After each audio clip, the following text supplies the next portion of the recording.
And keep Katie's name out your mouth is what this Illinois mom is saying to the president as the Trump administration exploits her daughter's death for their own political gain. The Department of Homeland Security says Operation Midway Blitz is honoring a local woman, Katie Abraham. And Katie's mom is fighting to reclaim her legacy. 20-year-old Katie Abraham was killed in a hit and run in Urbana back in January. Her friend, 21-year-old Chloe Polson, also killed in the crash. Denise Lawrence broke her silence on Tuesday in regards to Katie's death being used as propaganda for Operation Midway Blitz.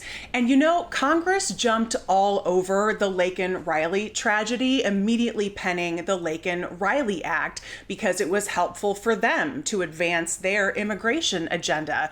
But there should also be some kind of legislation to protect victims and families who don't want their tragedy used in politics. Oh, wow. Will Smith just smacked the shit out of me. Maybe we could call it the SLAP Act. Stop leveraging anguish for politics?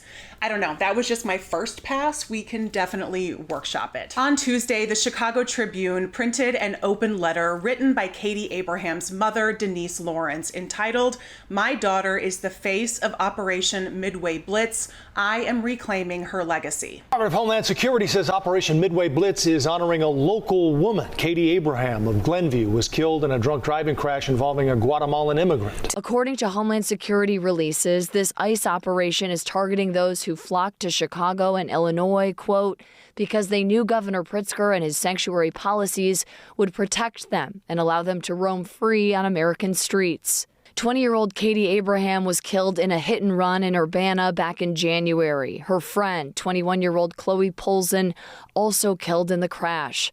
The driver, 29-year-old Julio Kukul Ball, an immigrant from Guatemala who U.S. Marshals caught in Texas fleeing to Mexico days later, using a different name. We checked. Julio Ball, the man behind the deadly crash that killed Katie Abraham, is still behind bars in Illinois, facing local and federal charges.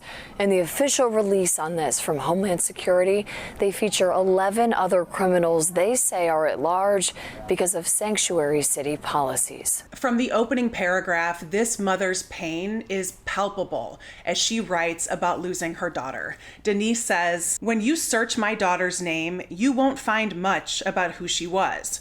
You will find how she is associated with the federal immigration enforcement campaign, Operation Midway Blitz. I have not spoken out since it began, but as Katie's mother, I can no longer stay silent."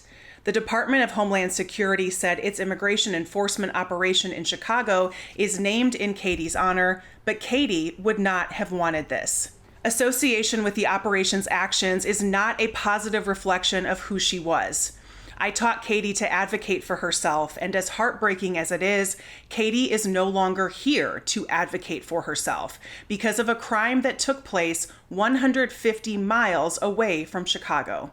She cannot advocate for herself and stand up to say, I am not a political pawn, so I am here for her. And all of this sounds very familiar because the family of Irina Zarutska is also fighting for the reclamation of their daughter's legacy. The Zarutska family described Irina as a kind and hardworking young woman, deeply loved by her family and friends. For Irina Zarutska's loved ones, the noise of American politics overshadows their grief.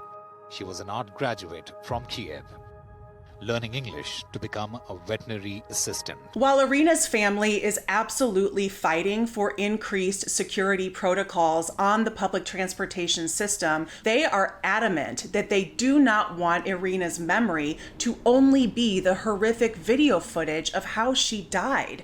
And clearly, the Trump administration is not at all considering the family's pain when they are using these images and video footage for their own agenda. And for Katie's mother, Denise, all of this is even more devastating when you learn that she did not even know Katie's death was going to be used by the Department of Homeland Security. She had no knowledge until she saw the announcement. How could a mother possibly not know about this? Well, because Katie's father and stepmother actually endorsed the use of Katie's story. Let's honor Katie in the fact that Hopefully no other children will have to go through this Russian roulette that our state is playing. That's Joe Abraham. His late daughter Katie is being honored by ICE, according to Homeland Security, with an operation happening in Chicago now. The Department of Homeland Security announcing Operation Midway Blitz late Monday morning. I caught up with Joe virtually shortly after. He's supportive of any work being done to prevent another family from going through what they have. Say what you want about Donald Trump. He at least acknowledged me, looked me in the eye, said we're going to clean things up. Katie received no due process. And I know they like to use certain terms like disappeared and taken, snatched. But let me tell you, Katie was disappeared, taken, snatched, received no due process at all. And the difference here is Katie was disappeared from us forever. Katie's father and stepmother appeared in this propaganda video for DHS, and it was really chilling to hear their use of words like due process and disappeared, very clearly calculated language given to them by DHS. But Katie's mother, Denise, is very clear that she does not place any blame with Katie's father, saying in her piece with the Chicago Tribune that she does not fault or question anyone for how they grieve. It's important for us to continue to tell Katie's story. We want change to happen so that other families don't have to deal with this. They want to tell Katie's story, but it really isn't Katie's story, is it? It's their story of grieving, their desire for justice in the aftermath of a horrific tragedy. And this is really interesting because Katie was an adult. She wasn't a child, and she did not consent for her story to be used in this way. So very different versions can come out when she's not able to speak for herself, which is why Denise is trying to be that voice, saying she would not have wanted to be associated with a campaign that targets Chicago, a city she not only loved but felt safe in.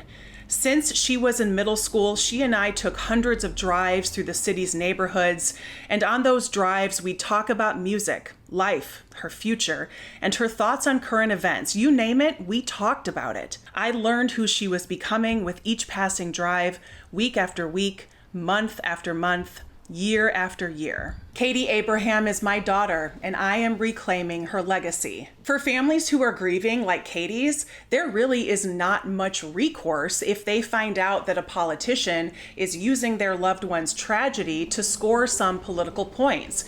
Most of this information is in the public record, and politicians are able to use any information from that record as well as any other publicly available information like social media posts or photos. The best that families can do is what Denise did, make their feelings public and very clear.